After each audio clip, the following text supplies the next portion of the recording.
Right now, we've got Paris Gourtsoyannis on the line, a Canadian-born journalist currently working for a newspaper called The Scotsman, and he apparently saw the whole thing happen. So, Paris, let me ask you, what did you see?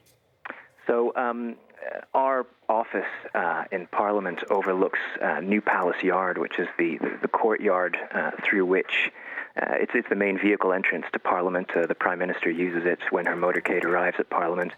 I heard a loud bang, what I thought was a car accident. I thought perhaps a pedestrian had been hit, and you could see people reacting to that, walking towards the source of the sound. Very quickly, though, there was a rush, a scrum of people pushing through the open gates of Parliament. There were passers-by among those people, perhaps running from the assailant or trying to stop him entering Parliament. There were 3 police officers who tried to stop the attacker entering Parliament. And then in the melee of police officers inside the gates, there were 2 gunshots that were heard, and 2 people were left injured on the pavement. Very quickly, they received emergency medical attention for quite a long time, what seemed like 20 minutes or more. CPR was given to both of them. One person was taken away by road ambulance, and then the other person appears to have died, and their body's now been covered by a sheet and remains inside the courtyard. So when this was all happening, what was the mood like where you were?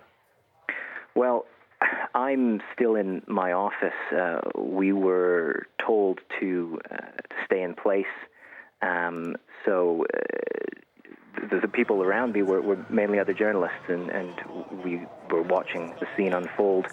I can only imagine that people were very frightened, very concerned. I know the parliamentarians are now effectively locked in the House of Commons chamber, and Parliament has obviously been suspended.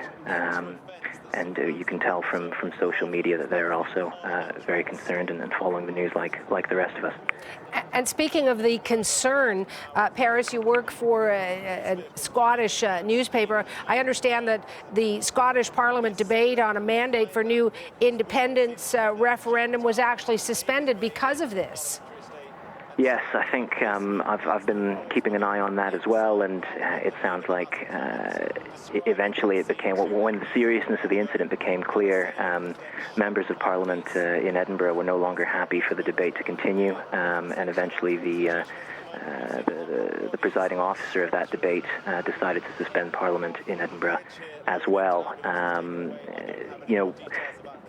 In the UK, in London, authorities have been warning of the potential for a lone wolf or a terrorist attack, and it seems, at least until we get confirmation, but it appears that that's now what's happened, and so it's very concerning for all involved.